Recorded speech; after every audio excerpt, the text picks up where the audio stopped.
This is a short presentation on aspects of personality based on the transaction analysis ego states theory. Dr. Eric Berne identified back in the 1950s that there are three aspects to our personalities that affect us every day. Within all of us, we have the ability to move between these three states on a continuous basis. They affect the way in which we behave, and in particular, the way in which we interrelate to other people.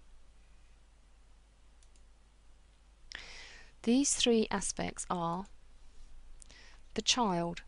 The child is the natural set of emotions and state of mind we're born with. For example, affectionate and joyful are positive aspects, whereas demanding and furious are negative aspects of child. We use child when we're being emotional, intuitive, creative, manipulative, rebellious, or submissive. When we need child in order to have fun, be spontaneous, and inspired. As we grow up, we adapt the extreme aspects of child so they become a bit more manageable. As we develop speech and movement, so the other states evolve. The second state is parent. Parent develops as we absorb the things that grown-ups say to us. Some are good, like caring and responsibility, and some are bad, like prejudice and unthinking criticism.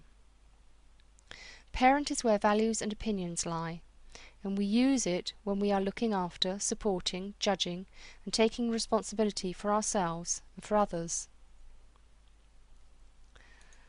The third element is adult.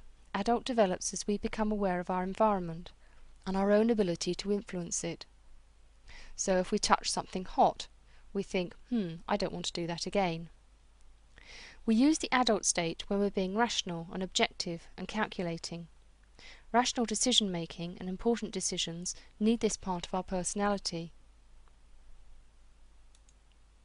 We can move between these different states in any conversation, backwards and forwards. But a fully rounded personality needs all three parts of the personality functioning and used appropriately. We can expand this even further by looking at the different aspects of both the child, what we call the free and the adapted, and the parent, what we call the nurturing and the controlling side of parent. This can be broken down yet again into positives and negatives. And ideally, when we're reacting to people, we want to stay within the green box where all the positive aspects are.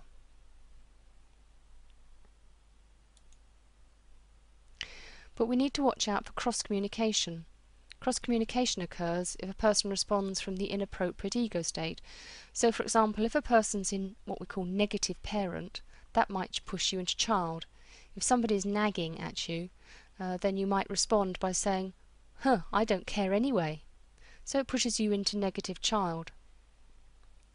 An emotional and instinctive response, which leave the person feeling uncomfortable, is often part of a cross-communication. If you choose to move into the adult state, you may succeed in hooking the other person into adult as well.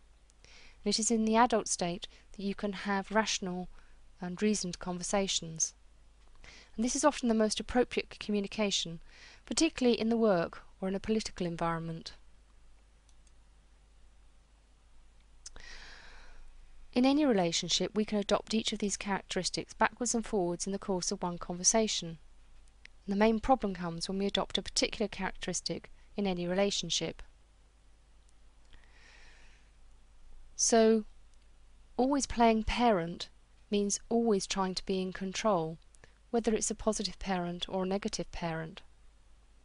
Always being in child means adopting an emotional stance without rationality and without the rationality that the adult can bring. The adult keeps us rational, but it can be very difficult to maintain. The good news is that once we're aware of these different states, and when we're likely to use them, we can change and choose to adopt a different position whenever we choose.